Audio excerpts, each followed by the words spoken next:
తెలుగు నూతన సంవత్సరం తొలి రోజున పేదల సంక్షేమానికి అధిక ప్రాధాన్యతనిస్తూ ముఖ్యమంత్రి చంద్రబాబు నాయుడు తొలి సంతకం చేశారు. గురువారం ఉగాది పర్వదినాన ముఖ్యమంత్రి సహాయ నిధి దస్త్రంపై తొలి సంతకం చేశారు. 6,787 మందికి లబ్ధి కలిగేలా 55,63,00,000 రూపాయల ఆర్థిక సాయం విడుదలకు సీఎం ఆమోదం తెలుపుతూ సంతకం చేశారు.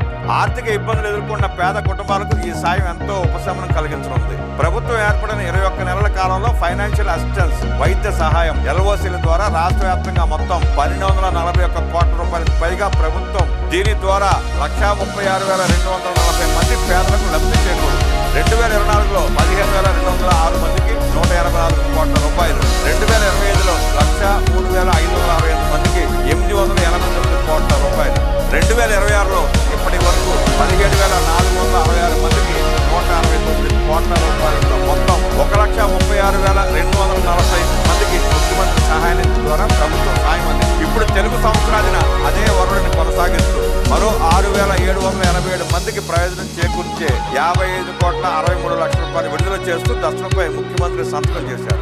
ఆర్థిక సవాళ్లు ఉన్నప్పటికీ పేదల ఇబ్బందులను దృష్టిలో పెట్టుకుని ముఖ్యమంత్రి చంద్రబాబు వారి వైద్యపరమైన అవసరాల నిమిత్తం నిధులకు లోటు లేకుండా జాగ్రత్తలు తీసుకున్నారు.